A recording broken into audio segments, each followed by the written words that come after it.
Assalamualaikum warahmatullahi wabarakatuh. Sebelumnya, perkenalkan kami dari kelompok Spektrum Game Sinar Inframerah. Sebelum membahas materi Sinar Inframerah, perkenalkan nama saya Kisha Revalina Hidayat dan teman-teman kelompok saya ada Kindra Mikaela, Rifki Damaris, Safina, dan Seza Aurelia. Di sini saya akan menjelaskan karakteristik radiasi elektromagnetik sinar inframerah. Sinar inframerah mempunyai frekuensi antara 10⁻11 Hz sampai 10⁻14 Hz. Panjang gelombang sinar inframerah lebih besar daripada panjang gelombang sinar tampak. Frekuensi gelombang ini dihasilkan oleh getaran-getaran elektron pada suatu atom atau bahan yang dapat memancarkan gelombang elektromagnetik. Di bidang kedokteran, radiasi inframerah diaplikasikan sebagai terapi medis seperti penyembuhan penyakit enjok dan terapi saraf. Pada bidang militer, terdapat teleskop inframerah yang dapat digunakan untuk melihat di tempat gelap atau berkabut. Hal ini memungkinkan karena sinar inframerah tidak banyak dihamburkan oleh partikel udara. Pada bidang militer, sinar inframerah juga dimanfaatkan satelit untuk memotret permukaan bumi. Meskipun terhalang oleh kabut atau awan, di bidang elektronika, sinar inframerah dimanfaatkan pada remote control, peralatan elektronik seperti televisi dan VCD. Unit kontrol berkomunikasi dengan peralatan elektronik melalui reaksi yang dihasilkan oleh dioda pancar cahaya atau LED. Slide lanjutan karakteristik radiasi elektromagnetik sinar inframerah. Yang pertama ada rentang spektrum atau parameter fisik. Secara umum, sinar inframerah berada dalam rentang berikut. Yang pertama itu ada panjang gelombang sekitar 700 nanometer atau 0,7 mikrometer sampai 1 mm. Yang kedua ada frekuensi sekitar 300 GHz sampai 430 THz atau 10⁻11 Hz sampai 10⁻14 Hz. Lalu yang ketiga itu ada energi foton antara 1,24 pili elektron volt sampai 1,7 elektron volt. Lalu yang kedua ada klasifikasi berdasarkan jarak standar ISO 20473. Sinar inframerah sering dibagi menjadi 3 kategori utama untuk memudahkan aplikasi teknologi. Yang pertama ada inframerah dekat 0,78 sampai 3 mikrometer, banyak digunakan untuk komunikasi serat optik dan alat night vision. Lalu yang kedua ada inframerah menengah 3-50 mikrometer, digunakan dalam sensor panas dan analisis kimia atau spektroskopi. Dan yang terakhir inframerah jauh 50-1000 mikrometer, berbatasan dengan gelombang mikro, sering digunakan dalam sauna inframerah atau pengamatan astronomi. Sifat-sifat radiasi gelombang elektromagnetik dibagi menjadi beberapa poin, yaitu 1. Merupakan perambatan getaran medan listrik dan medan magnet yang saling tegak lurus terhadap arah rambatnya. 2. Kecepatannya konstan di ruang hampa, yaitu sebesar 3 kali 10⁻8 meter per second. 3. Tidak dipengaruhi oleh medan listrik dan medan magnet. 4. Dapat dipantulkan, dibiaskan, internalisasi, dan polarisasi. 5. Dapat merambat di dalam ruang hampa atau vakum. 6. Merupakan gelombang transversal. 7. Dapat bersifat sebagai partikel dan memiliki energi yang bergantung pada E sama dengan H per F atau E sama dengan H C per lambda. Sumber radiasi elektromagnetik sinar inframerah. Sinar inframerah dihasilkan oleh getaran-getaran elektron pada suatu atom atau bahan yang dapat memancarkan gelombang elektromagnetik. Selain itu, dapat juga dihasilkan dari sinar matahari, permukaan yang panas, dan lampu LED. Sinar inframerah juga dihasilkan dan digunakan pada pengimplementasian remote TV. Pemanfaatan sinar inframerah. Kondisi-kondisi kesehatan dapat diagnosis dengan menyelidiki pancaran inframerah dari tubuh. Foto pancaran inframerah ini disebut teknogram. Teknogram dapat digunakan untuk mendeteksi masalah sirkulasi darah, radang sendi, dan kanker. Selain itu, sinar inframerah juga memiliki fungsi sebagai berikut.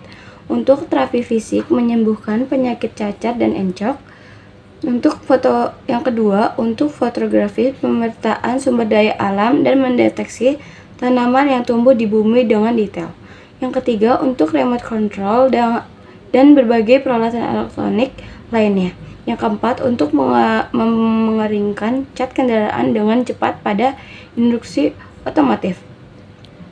Yang kelima, pada bidang militer dibuat teleskop inframerah yang dapat digunakan untuk melihat di tempat gelap dan berkabut. Inframerah juga dimanfaatkan satelit untuk memfoto permukaan bumi meskipun dalam keadaan berawan dan berkabut. Dalam pemanfaatan radiasi elektromagnetik sering kali digunakan perhitungan terkait intensitas gelombang yang dihasilkan. Intensitas gelombang elektromagnetik dibanding dengan harga maksimum medan magnet dan medan listrik atau dapat ditulis sebagai berikut.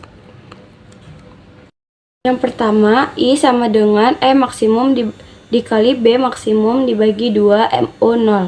Yang kedua, I sama dengan C dikali B maksimum kuadrat dibagi 2 MO0. Yang ketiga, I sama dengan E maksimum kuadrat dibagi 2 MO0. I sama dengan intensitas rata-rata. E max medan listrik maksimum. B max medan magnet maksimum. MO0 permeabilitas magnet. Ada dampak negatif. Yang pertama ada luka bakar dan peradangan panas. LR bisa meningkatkan suhu kulit secara signifikan, memicu peradangan dan kerusakan sel. Yang kedua, penuaan dini, merusak kolagen dan mengganggu minyak alami kulit, menyebabkan keriput dan kulit kering. Yang ketiga, kerusakan retina, penumpukan kabut putih di retina dan penurunan ketajaman penglihatan. Dampak negatif yang keempat yaitu katarak. Paparan jangka panjang dapat menyebabkan keruhan lensa mata. Lalu yang kelima itu ada efek samping terapi, luka bakar ringan, nyeri bertambah, alergi kulit, atau pendarahan pada luka terbuka. Dan yang terakhir keenam yaitu sulit tidur. Beberapa orang mengalami insomnia setelah terapi inframerah. Kasus teknologi. Yang pertama ada kendali jarak jauh atau disebut juga remote control. Sebagian besar remote control TV dan perangkat elektronik lainnya menggunakan sinyal inframerah untuk berkomunikasi dengan perangkat dari jarak jauh. Yang kedua ada fisioterapi. Lampu inframerah digunakan dalam fisioterapi untuk memberikan efek hangat pada tubuh, membantu meredakan nyeri otot, ketegangan, radang sendi, dan mempercepat penyembuhan luka dengan meningkatkan sirkulasi darah lokal. Dan yang ketiga ada termometer inframerah. Alat pengukur suhu non-kontak ini mendeteksi emisi panas inframerah dari objek atau tubuh manusia untuk menentukan suhu dengan cepat. Pada soal ini, kita diminta menentukan besar medan listrik maksimum dari suatu gelombang elektromagnetik. Rumus yang digunakan adalah intensitas rata-rata gelombang elektromagnetik, yaitu I bar sama dengan E maksimum kuadrat dibagi 2 kali C kali mu 0. I bar sama dengan E max pangkat 2 dibagi 2C mu 0. Dari rumus tersebut, kita ubah untuk mencari medan listrik maksimum, sehingga diperoleh E maksimum sama dengan akar dari 2 kali I bar kali C kali mu 0. E max sama dengan akar 2 kali I bar kali C kali mu 0. Diketahui intensitas gelombang sebesar 10 pangkat minus 13 watt per meter kuadrat, cepat rambat cahaya 3 kali 10 pangkat 8 meter per second, dan mu 0 sebesar 4 pi kali 10 pangkat minus 7. Nilai-nilai tersebut kemudian kita masukkan ke dalam rumus. E max sama dengan akar dari 2 kali 10 pangkat minus 13 dikali 3 kali 10 pangkat 8 dikali 4 pi kali 10 pangkat minus 7. Setelah dihitung, diperoleh nilai E maksimum sebesar 8,7 kali 10 pangkat minus 6 Newton per kolom. Jadi, dapat disimpulkan bahwa besar medan listrik maksimum pada gelombang elektromagnetik tersebut adalah 8,7 kali 10 pangkat minus 6 Newton per kolom. Selanjutnya, kita menentukan besar medan magnet maksimum atau B maksimum. Berdasarkan persamaan intensitas gelombang elektromagnetik, diperoleh rumus I bar sama dengan C dikali B maksimum kuadrat dibagi 2 mu 0. I bar sama dengan C kali B max pangkat 2 dibagi 2 mu 0. Dari persamaan tersebut, rumus dapat diubah sehingga diperoleh B maksimum sama dengan akar dari 2 kali I bar kali mu 0 dibagi C. B max sama dengan akar 2 kali I bar kali mu 0 dibagi C. Diketahui intensitas gelombang sebesar 10 pangkat minus 13 watt per meter kuadrat, mu 0 sebesar 4pi kali 10 pangkat minus 7 dan cepat rambat cahaya sebesar 3 kali 10 pangkat 8 meter per second. Nilai-nilai tersebut kemudian dimasukkan ke dalam rumus. Bmax sama dengan akar dari 2 kali 10 pangkat minus 13 dikali 4pi kali 10 pangkat minus 7 dibagi 3 kali 10 pangkat 8. Setelah dilakukan perhitungan, diperoleh nilai B maksimum sebesar 2,9 kali 10 pangkat minus 14 Tesla. Jadi dapat disimpulkan bahwa besar medan magnet maksimum pada peristiwa tersebut adalah 2,9 kali 10 pangkat minus 14 Tesla.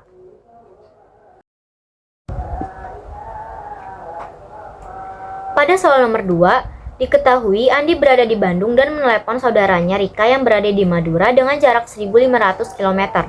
Pertanyaannya adalah, berapa waktu yang dibutuhkan sinyal untuk membawa suara dari Bandung sampai ke Madura? Diketahui jarak antara Bandung dan Madura adalah 1.500 km atau sama dengan 1,5 kali 10 pangkat 6 meter. Kecepatan rambat sinyal sama dengan kecepatan cahaya, yaitu 3 kali 10 pangkat 8 meter per second. Rumus: karena sinyal bergerak dengan kecepatan konstan, maka digunakan konsep gerak lurus beraturan.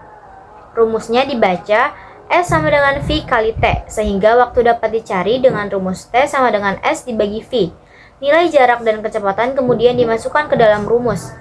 T sama dengan 1,5 kali 10 pangkat 6 dibagi 3 kali 10 pangkat 8. Hasilnya setelah dihitung, diperoleh waktu T sebesar 5 kali 10 pangkat minus 3 second. Atau 0,005 second.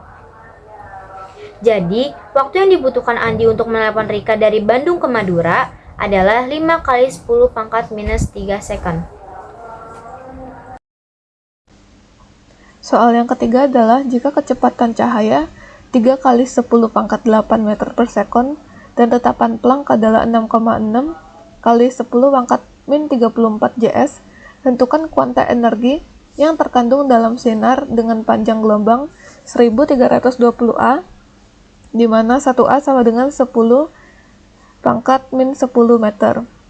Jadi kita udah tahu kalau kita punya tetapan Planck sebanyak 6,6 kali 10 pangkat min 34 dan kecepatan cahaya sebanyak 3 kali 10 pangkat 8 dan juga panjang gelombang sepanjang 1320 atau 1,32 kali 10 pangkat min 7. Yang ditanya adalah tentukan kuanta energi yang terkandung dalam sinar dengan panjang gelombang 1320. Jadi rumusnya kan ada E sama dengan H kali F. Nah, si F itu rumusnya adalah C per lambda.